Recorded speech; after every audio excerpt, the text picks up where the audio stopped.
bisa berkembang di alam.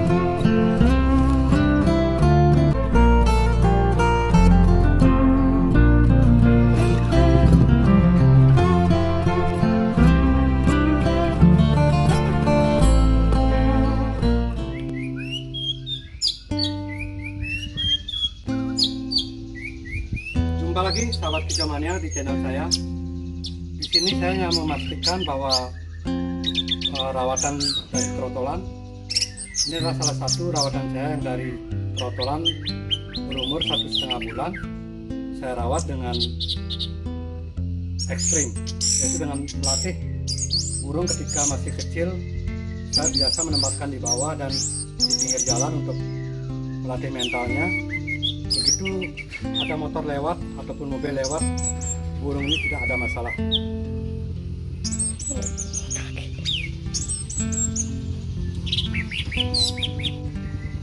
Jadi hal-hal yang penting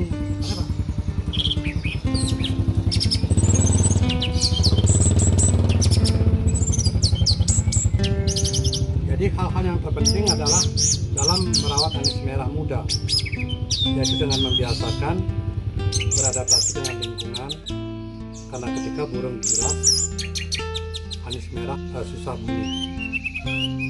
Nah, dari sana kita harus merawat trotolan, harus konsisten, yaitu dengan membiasakan menempatkan di tempat yang ramai, ataupun ketika masih berumur 2 atau 3 bulan kita menempatkan di bawah, sehingga terbiasa dengan lingkungan dan dengan sepeda motor ataupun dengan helm. Agak terganggu sedikit karena banyak motor yang lalu lalang. Nah, itulah sedikit tips dari saya untuk merawat anis merah muda. Melatih sedini mungkin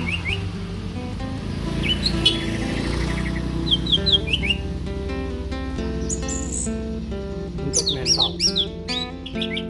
Nah, begitu burung tenang, beradaptasi dengan lingkungan, maka burung itu akan segera bunyi atau berwiwih. Dan ketika dicas bersama teman-teman dengan settingan yang konsisten, maka burung itu akan bunyi. Itulah beberapa trik dari saya untuk anis merah agar cepat bunyi. Nomor 1 adalah burung itu jantan.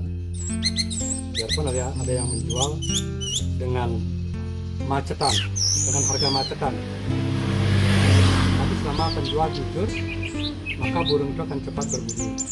Dengan rawatan konsisten, pemberian fooding yang disiplin, seperti pemberian jangkrik pagi 2 ekor, 1 sore hari.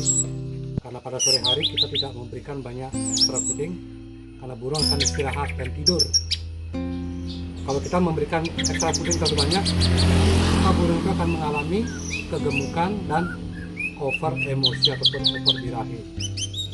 Itulah kunci dari saya untuk merawat anis merah: konsisten, disiplin, yaitu penggemunan di pagi hari, penjemuran, kemudian untuk memandikannya kita pisahkan dari penjemuran.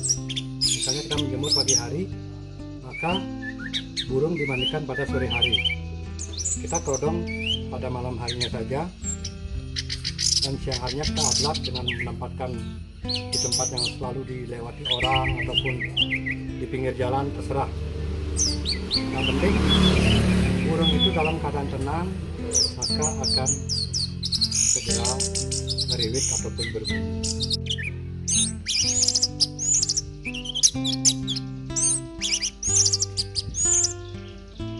Nah, inilah rawatan saya yang dari trotolan, yang prediksi waktu 5 bulan sudah mulai teler, dan memang mentalnya saya latih dengan menempatkan di pinggir jalan.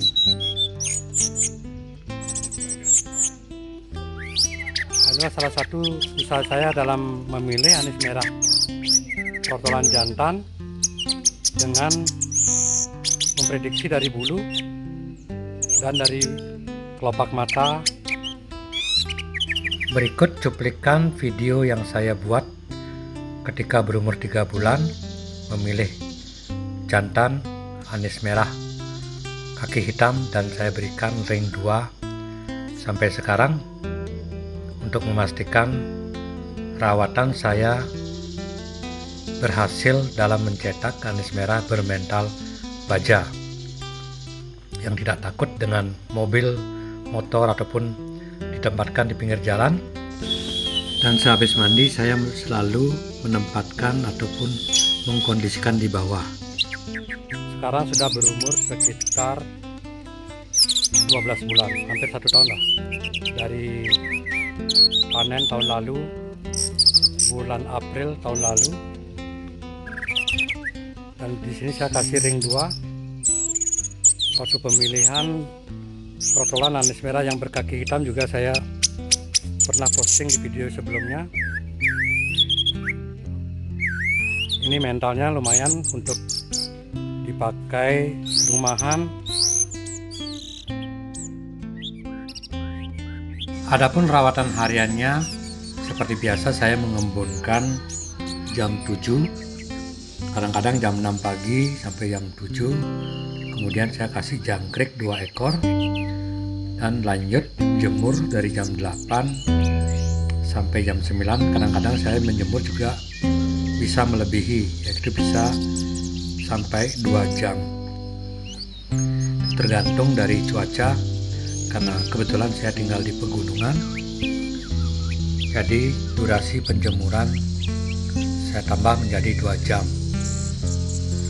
Nah, untuk hariannya 2 pagi jangkrik dan 1 ekor sore. Nah, kalau menjemur pagi, saya memandikannya pada sore hari karena penjemuran dan pemandian harus dipisahkan. Banyak yang melakukan setelah dijemur dimandikan. Nah, sekali 2 kali tidak apalah, karena kadang-kadang burung merasa segar sekali kelihatannya. Tapi kalau kita melakukan untuk settingan, itu dapat merusak bulu.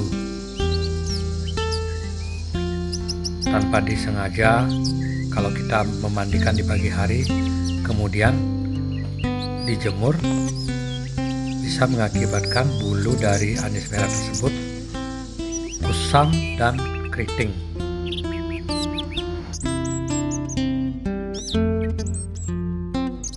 Nah, demikian sahabat kicauannya, untuk melatih mental seperti yang pernah saya sampaikan, ataupun sebagian besar yang inbox saya ataupun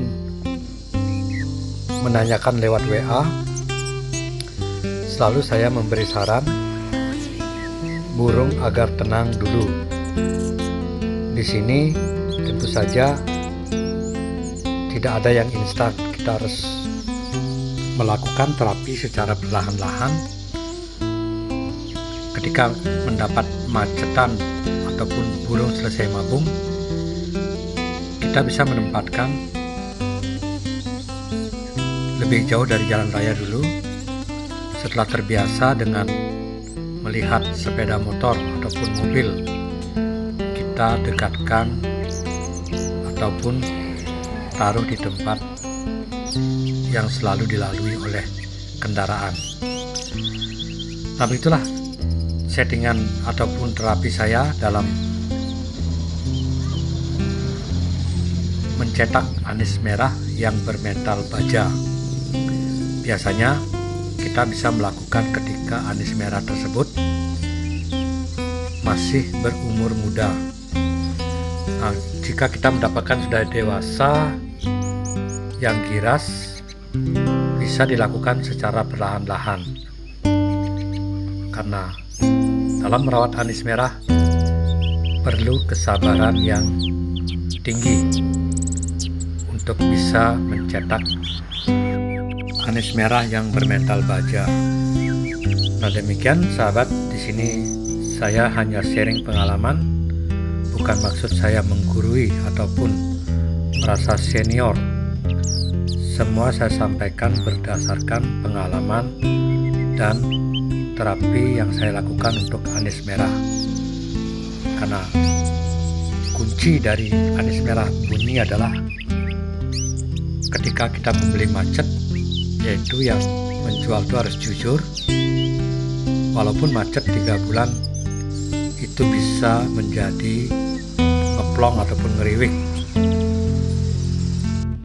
Asalkan kita memahami karakter dari anis merah yang akan kita beli, tentu kita belajar memahami karakter burung tersebut. Nah, mungkin cocok untuk diterapkan settingan saya dan mungkin juga tidak cocok. Nah, demikian sahabat kicauannya, semoga bisa bermanfaat. Saya hanya sebagai perawat anis merah yang konsisten dan disiplin. Terima kasih.